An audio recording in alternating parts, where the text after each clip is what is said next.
Welcome to IFA TV, where we replace speculation with education. Thanks, Mark, for taking the time to do a second round of interviews this year. My pleasure. So the first question I have is, over the recent, I would say 10 years, there's a lot of noise in the media that value stocks are dead and the value investing is dead, sorry, not value stocks. So what's your comment on that in comparison to the growth stocks? All right. Well, so first of all, when we talk about the value premium, it's really the difference between the returns of growth stocks and the returns of value stocks.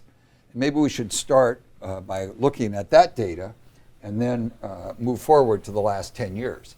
DFA recently published an article about this very topic of whether the value premium has gone away. And they did some really interesting research about sort of the outliers of returns, which they call the outlier detector.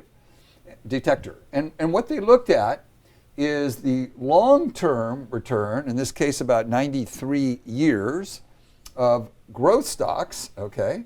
And we see that since 1926, growth stocks have annualized returns of about 9.7%, while value stocks have had annualized returns of 12.7%, making a substantial 3% per year difference in annualized returns. Okay? So that's the value premium. So that's known as the value premium, is really the gap between these two, using these Fama-French indexes because they're the ones that did the research on small and value and the market premium, the three-factor model, right? Yep. Now, the five-factor model, but I digress. Anyway, so now the question is, what has happened over the last 10 years, and is that representative of what we might see in the future? In other words, is that a large enough sample size for us to draw conclusions about what we should expect? In other words, should this difference all of a sudden go away? Well, here's what we found. The last 10 years for value stocks have been just perfectly in line with a very long-term average. Even that is kind of a random outcome, by the way. But the value premium has earned about what we would expect it to earn based on that long-term result. It came out at 12.9. How about the growth return? Well, instead of earning 9.7 over this period, growth stocks earned 16.3. Now, is that a forecaster of future returns for growth stocks? I suspect not. And what we all have to understand is that all returns, in fact, differences of returns, are kind of like a bell-shaped curve. Annualized, they're not so normalized, by the way, but when we get down and look at the monthly returns, it gets a little closer to a normal distribution. But it is a distribution, and it's one of the reasons they talk about these outliers. So if 9.7 is your historic return for growth stocks in the Fama-French Growth Index, we just had a return that was, I don't know what the standard deviation is, but it's probably out here, maybe even out here, is a 16.3% return. Now, by the way, this doesn't mean that we have to get a regression to the mean. Regression to mean is not a mathematical concept. There's not a rubber band driving this back and forth. We only get a form of a regression to the mean when we get a very large sample. In other words, our distributions are not governed by the law of small numbers, they're governed by the law of large numbers. And so we can only, in short periods, even 10 years, expect pretty random outcomes.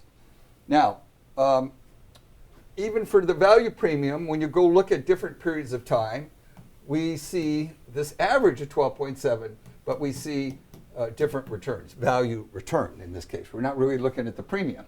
The premium would be this gap, and then seeing this difference between this gap here as a random outcome of the excess return of value over growth. So you don't think there'll be regression to the mean? So I don't accept regression to the mean primarily because of people's idea of what that time frame is. It's not 1 year. Okay. It's not 2 years. It could be 20 years. We don't know. Okay. It's a random outcome. It's not a regression. In other words, that's why we have the Galton board. We can't say that because we had so many beads here, there's got to be so many beads. There's 3,000 beads in there, okay? Yeah. And so you have to have a very large sample, the law of large numbers, and 10 years isn't large enough. But when we look at the last decade chart in year-to-date returns chart. So just so you can follow along, we went back to the home page at IFA.com. We scrolled down to the section titled Favorite Charts here. And the first chart on that page is what we call the multi-period index return chart, where we have our hypothetical back-tested performance data of our IFA indexes. And you can go to IFA-BT and read about the important disclosures relative to these returns, and I urge you to do that. But what Venkat is referring to when he talks about the lost decade is this period of time where we had a S&P 500 annualized return for 10 years of minus 1.01%. That means per year you lost 1% for a full 10-year period. So just like we were talking about this value premium, just on this fact, by the way, U.S. large companies represented here, represents the S&P 500. But based on this, are you going to say, well, the next 10 years must be negative? I don't want to be owning, S&P 500 type stocks or the index if it lost 1% per year for 10 years. Well, what happened? Let's look at the lost decade plus 10 years. And now we see it's 13.27% per year for the next 10 years. Now that might beg the question, well, how did the 10 years before the lost decade look? And did that give me enough data to draw conclusions about the expected return for the next 10 years? Well, how about lost decade minus 10 years? So now we're back to 1990 to 1999. That's the 10 year before the lost decade. Look at here, 17.8% per year for 10 years, followed by minus 1% per year for 10 years, followed by almost 13%. Excuse me, I hit the wrong one. Yep. 13.27% per year for the next. So 10 years is not enough information from which you can start drawing conclusions about what you would expect in the future. Now, just coincidentally, let's look at that 30-year period. We'll roll them all together. What does that look like? Well, it turns out over 30 years, it's 10.34. So maybe that's very close to the 91-year return of 9.5. So 30 years is beginning to be a more reasonable period of time. We like to look at 50 years worth of data. And when we look at the 50-year data, the S&P is 9.97 versus 9.54 for the very long-term data. So I don't know if that helps you, but unfortunately, you hear, if you watch CNBC or any of the news channels, they're all talking about last 3 months or yesterday. What does that mean for future? Yeah. It's complete nonsense. So let's continue our conversation with the expected returns and realized returns. Okay. So is it fair to say that when we talk about expected returns for a client like Portfolio 100, around 11.27% or so, do they see the realized returns year in, year out about 11.2%? Well, only if they're buying from Madoff. Madoff, okay. So Madoff had a zero standard deviation. Every year he gave a 12% return, 1% a month, basically. And that should have been assigned to people, but I guess it wasn't. But the fact of the matter is, the answer to that question is no. When you look at annualized returns and we want to look at 1 year periods for the S&P 500, here you can see the distribution of 1 year returns from, and this is over a 50-year period, from minus 45 to plus 62. And so it's pretty crazy. Let me put that back. The range of realized returns relative to the expected return for the S&P, which I just showed you in the previous return chart, was about 10.5, or over a long period is 9.5 actually. So does that answer your question or not? It does, but we have a great chart here, which is the returns matrix. If we, it clearly shows that yes, on a yearly basis, the realized returns are all over the place. Yeah. But with time, when it comes to planning, or whether it is 20 years, 30 years, or life expectancy, you would see that the realized returns are very close to the expected returns. Okay. Well, in large samples. Yes, in large samples. Yeah. So I hate to keep using those terms, but the lack of understanding of statistics is the reason investors do so poorly on average. They really don't understand statistics, or they may not accept that statistics applies to the markets. And it does, and an understanding of statistics goes a long way to improving investor behavior, which is a whole other conversation. Anyway, in reference to what you were talking about, Venkat, here is the S&P 500. You can see up here, I've clicked the S&P 500 index as we use in our simulated data here. And one thing you can see is here's the 35-year annualized return. Again, back to that 10.72 number. But in terms of clients realizing annual returns, you can see here what a wide range of annualized returns we see. Here's minus 37, minus 22, plus 32. But back in here we had a plus 32 in 1985. So 33 in 1997, minus 9 in 2000. So there's a very, very wide range of returns, as I just showed you in that last return distribution, that histogram of annualized returns, that dramatically show the difference between what you might expect and what you realize. You might have realized. Yes.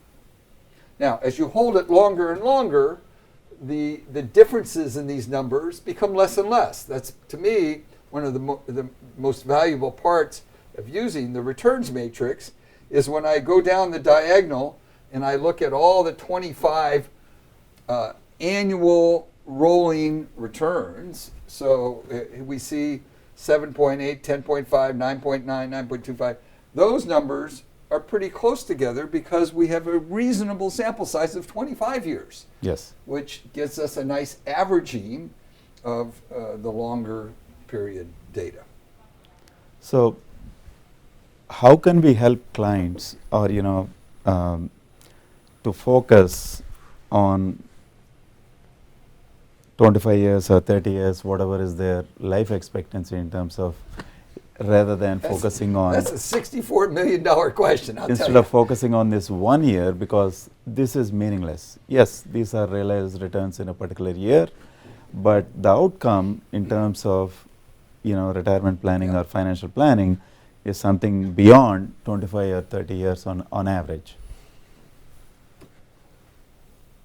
The only way you can help them is give them an education, which is what IFA is all about. From 20 years ago, when I first had this idea to create this company, the first thing that occurred to me is the data wasn't available for people to look at and to analyze and to be able to get some comfort from.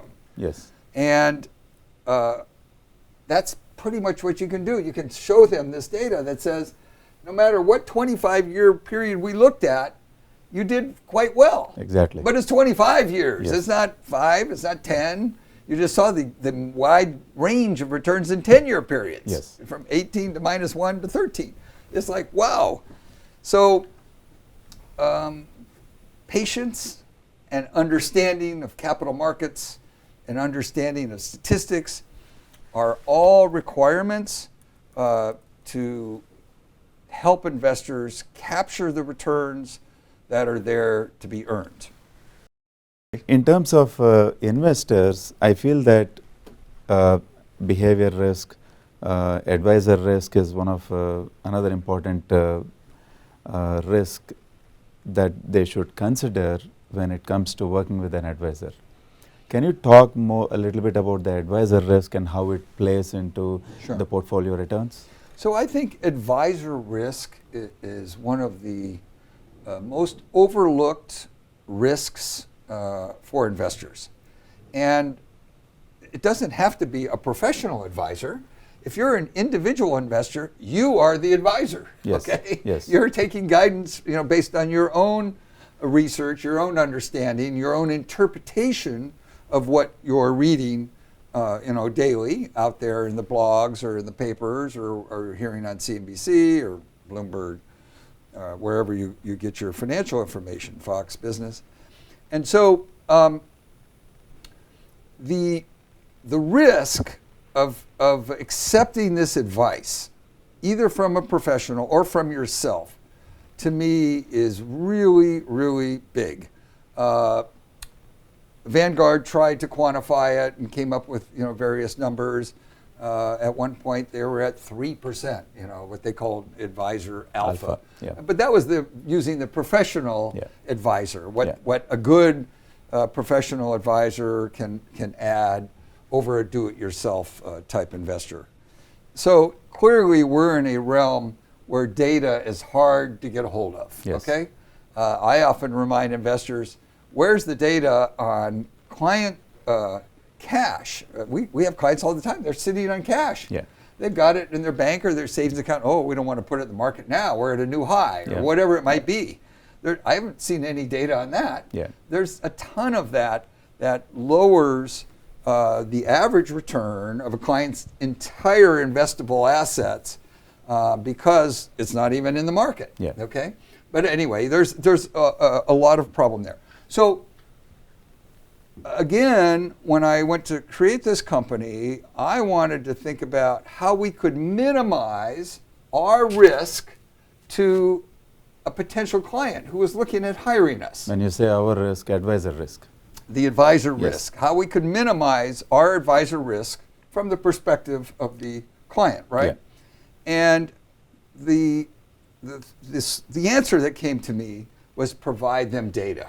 And provide them education so that we could minimize their relying on some secret sauce that some advisor has, which there aren't any secrets, by the way, but a lot of people talk as if they have some magic formula that's going to allow you to do better than buying, indexes, basically.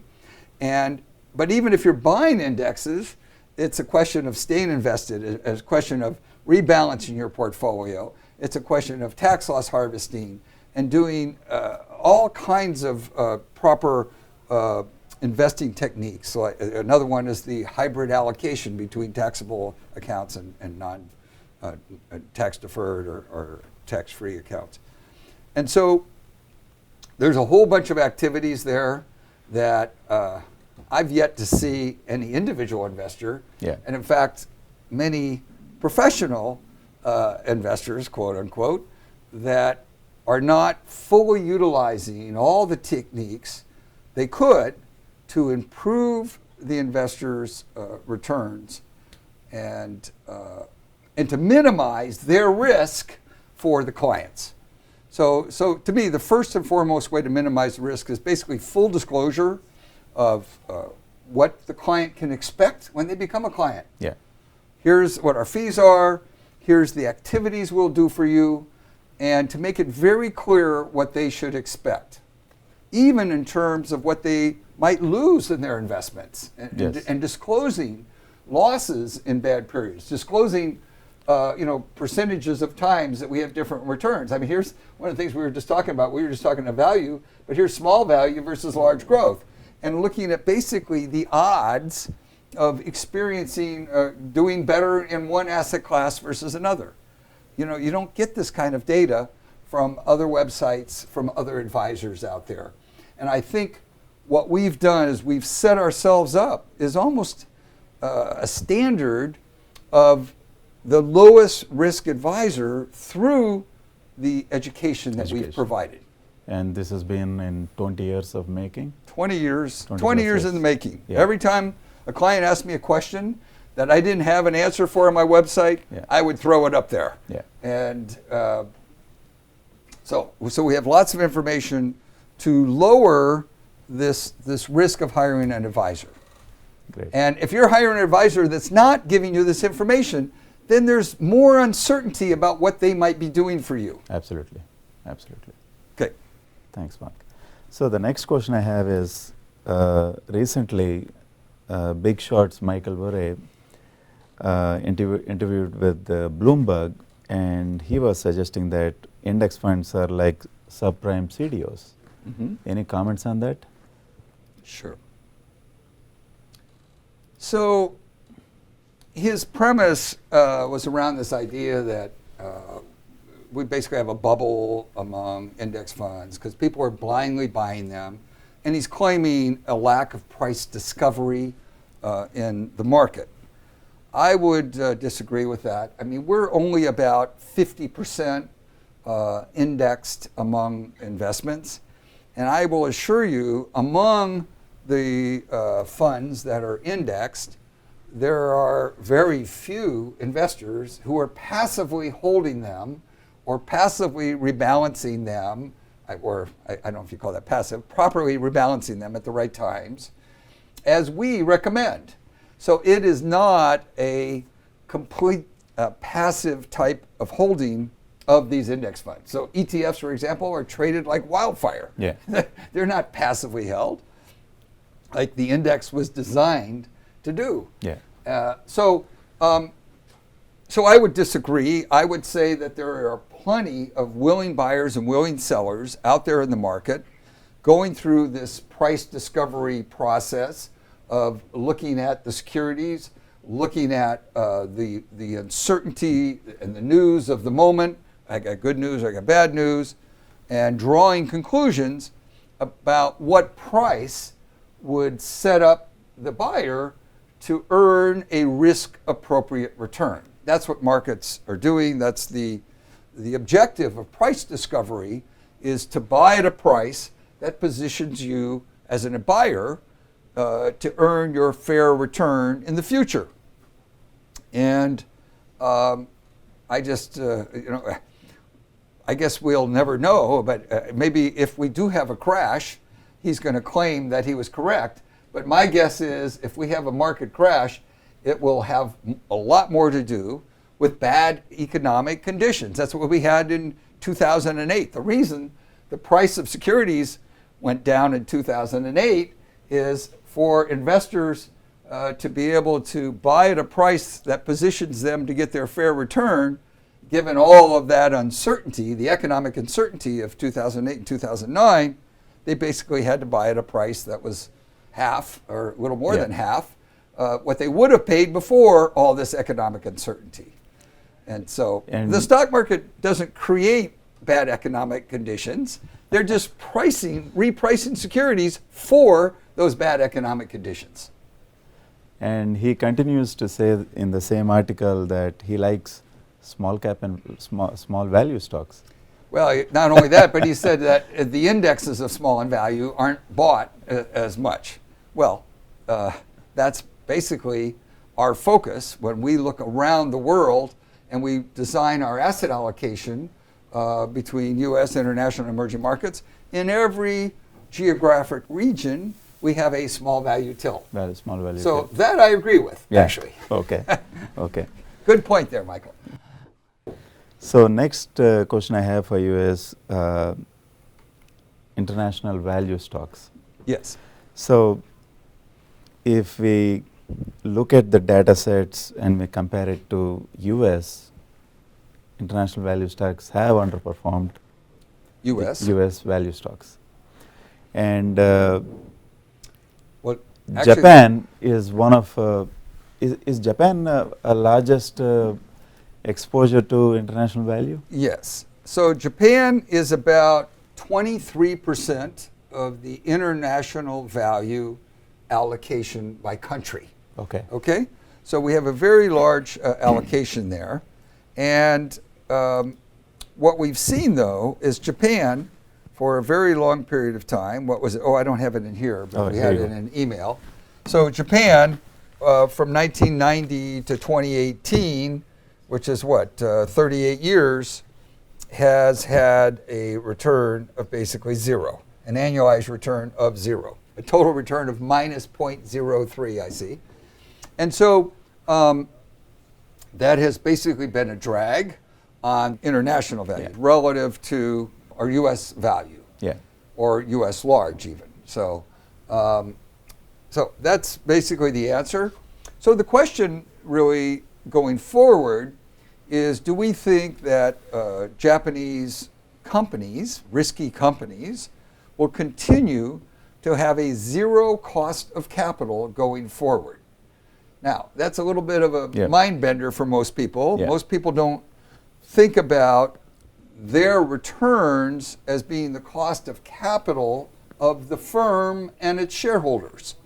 And this is part of Merton Miller's Nobel Prize. What he said is if you own securities and you decide you'd rather have cash or capital instead, well, you sell those securities for cash. And to get that cash, my cost is the return I forego in those securities in the future, right? Yeah. So if you earn 10% over the next 5 years and I have cash, I had a cost of capital for that cash of 10% a year. Okay? So to say that any company, whether it be in Japan or the US, has zero cost of capital forever, I think is a falsehood and something that investors should not rely on or expect. Okay. So that's a long way of saying that I would expect and anticipate that someday we should get positive returns out of Japan, and maybe they will be enough to make up for this very extended period of zero returns. Okay. Client asked me, is there a separation with IFA taxes and the client's investment accounts? Like, no. I don't know why you would expect that. So first of all, we had a separate company at one point where it was a complete separation. But we've now merged IFA taxes into IFA, and it's a division of IFA. And one of the reasons we wanted to do that is we wanted our in-house tax division to be able to access clients' accounts when they had tax questions about their accounts. So we can provide them better advice. And in fact, I took our financial planning department, which is FARA primarily, and I had her join with John Darlene, our CPA, and I made John in charge of our financial planning group because of his expertise in taxes and budgeting and balance sheets and getting all the proper information into your e-money account, because that's what he does. We also do bookkeeping. We actually do some QuickBooks for clients who have multi-dimensional investments in real estate and maybe even in businesses. We can help them with their bookkeeping. And then we also do bookkeeping for a number of businesses of our clients. So there's the more the CPA understands about the investments and the accounts, the better advice that CPA can provide our clients. And we include tax advice along with our advisory fee. The only time we have an additional charge for tax-related services is when we actually do tax returns. Or we've kind of left an exclusion for complicated research projects that some client might want us to engage in. But for what I would call standard advice about tax topics. We include that along with our services, and I just see it now as an addition to our advisory services, which helps our clients basically end up with better tax-adjusted returns at the end of the day. Okay. Okay. Cool. Thanks, Mark. That's all I have today. Oh, great. Thank you, Venkat. Take care.